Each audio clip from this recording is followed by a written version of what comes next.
열왕기하 10장. 아합의 아들 70명이 사마리아에 살고 있었다. 예후가 편지를 써서 사본을 만들어 사마리아에 있는 이스라엘의 관리들과 원로들과 아합의 아들들을 보호하고 있는 사람들에게 보냈다. 너희는 너희가 섬기는 상전의 아들들을 데리고 있다. 병거와 말과 요새화된 성읍과 무기도 가지고 있다.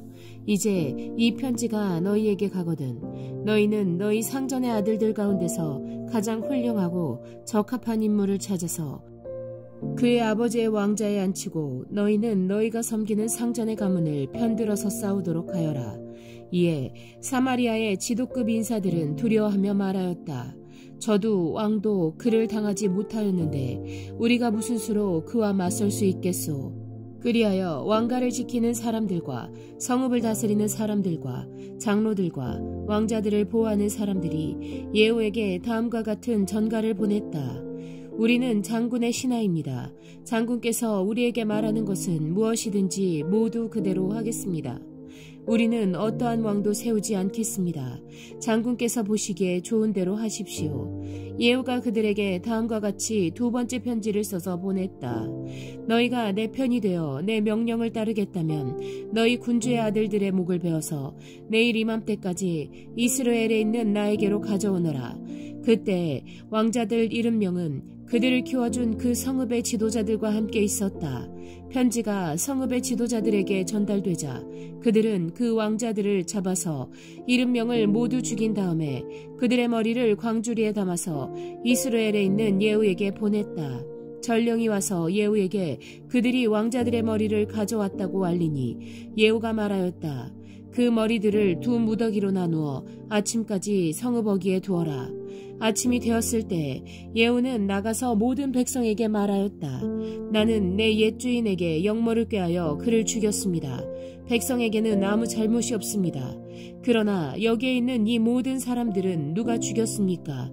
백성 여러분은 아합의 가문을 두고 말씀하신 주님의 말씀이 그 어느 것 하나도 땅에 떨어지지 않았다는 사실만은 알아야 합니다.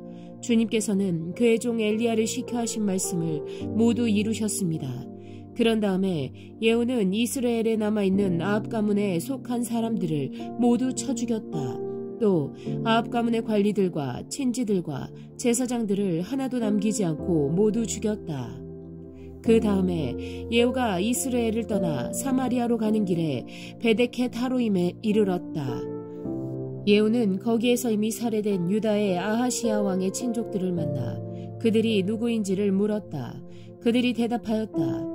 우리는 아하시아의 형제들로서 이세벨 왕후와 왕자들과 왕의 친족들에게 문안을 드리러 내려왔습니다. 그러자 예후는 그들을 생포하라고 명령하였다. 부하들은 그들을 생포하여 베데켓의 한 구덩이에 넣어 죽였는데 무려 42명이나 되는 사람을 한 사람도 살려두지 않았다. 예후가 그곳을 떠나서 가다가 그를 만나러 오는 네갑의 아들 여호나답을 만났다. 예후가 그에게 안부를 물으며 말하였다. 내가 그대를 진심으로 믿듯이 그대도 그러하오. 그러자 여호나답이 그렇다고 대답하였다. 예후는 그렇다면 손을 내밀라고 하였다. 그가 손을 내미니 그를 수레에 올라오게 하였다. 그런 다음에 예후가 말하였다. 나와 함께 가서 주님을 향한 나의 열심이 어느 정도인지를 보도록 하시오. 예후는 여호나답을 자기의 병거에 태워 나란히 앉았다. 그리고 그는 사마리아에 이르러서 거기에 남아있는 아합의 지지자를 모두 죽였다. 이 모든 것은 주님께서 엘리야에게 말씀하신 대로 이루어진 것이다. 예후는 백성을 다 모아놓고 말하였다. 아합은 바알을 조금밖에 섬기지 않았지만 이 예후는 그보다 더 열심으로 섬기겠습니다. 그러니 이제 바알의 예언자들과 종들과 제사장들을 모두 나에게 불러다 주십시오. 바알에게 성대하게 제사를 드리려고 합니다. 그러므로 한 사람도 빠져서는 안 됩니다. 빠지는 사람은 어느 누구든지 살아남지 못할 것입니다. 예후는 바알의 종들을 진멸하려고 이러한 계책을 꾸민 것이다. 예후가 계속하여 말하였다. 바알을 섬길 거룩한 집회를 열도록 하시오. 그러자 집회가 공포되었다. 예후가 이스라엘 모든 곳에 사람을 보냈으므로 바알의 종들이 하나도 빠지지 않고 모두 왔다. 그들이 바알의 신전으로 들어가자 바알의 신전은 이 끝에서부터 저 끝까지 가득 찼다. 예후가 예복을 관리하는 사람에게 거기 모인 바알의 종들이 입은 예복을 모두 가져오라고 명령하였다. 그들에게 입힐 예복을 가져오니 예후와 레갑의 아들 여호나답은 바알의 신전으로 들어가서 바알의 종들에게 말하였다. 여기 여러분 가운데 주 하나님을 섬기는 종들이 있지는 않은지 살펴보십시오. 여기에는 다만 바알의 종들만 있어야 합니다. 이렇게 하여 그들이 제사와 번제를 드리려고 신전 안으로 들어갔을 때 예후는 밖에서 80명의 군인을 포진시켜 놓고 말하였다. 내가 너희 손에 넘겨준 사람을 하나라도 놓치는 사람은 그가 대신 목숨을 잃을 것이다. 번제를 드리는 일이 끝나자 예후는 호위병들과 시종무관들에게 말하였다. 들어가서 그들을 쳐라. 하나도 살아나지 못하게 하여라. 그러자 호위병들과 시종무관들은 그들을 칼로 쳐서 바깥으로 내던졌다. 그리고는 바알 신전의 지성소에까지 들어가서 바알 신전의 우상들을 끌어내어 불태웠다. 바알의 우상들을 깨뜨렸을 뿐만 아니라 바알의 신전을 헐어서 변소로 만들기까지 하였는데 이것이 오늘까지도 그대로 있다. 이렇게 하여 예후는 바알 종교를 이스라엘로부터 쓸어내었다. 그러나 예후는 베델과 단에 세운 금송아지를 섬겨 이스라엘로 하여금 죄를 짓게 한 느밧의 아들 여로보암의 죄로부터 완전히 돌아서지는 못하였다. 주님께서 예후에게 말씀하셨다. 너는 내가 보기에 이를 바르게 잘하여 내 마음에 들도록 아합의 가문을 잘 처리하였으니 내 4대 자손까지는 이스라엘의 왕위를 지키게 될 것이다.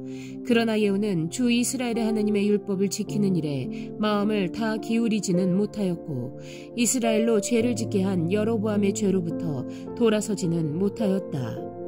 이때부터 주님께서는 이스라엘을 조금씩 찢어내기 시작하셨다. 그래서 하사엘이 이스라엘의 국경 사방에서 공격해왔다. 그는 요단강 동쪽 지역인 갓 사람과 르우벤 사람과 므낫세 사람이 있는 길르앗의 모든 땅, 곧 아르논 강에 맞붙어 있는 아로엘에서부터 길르앗과 바산까지 공격하였다. 예후의 나머지 행적과 그가 한 모든 일과 그가 권세를 누린 일들은 이스라엘 왕 역대지략에 모두 기록되었다. 예후가 죽으니 사마리아에 안장하였고 그의 아들 여호아하스가 그의 뒤를 이어 왕이 되었다. 예후는 사마리아에서 28해 동안 이스라엘을 다스렸다.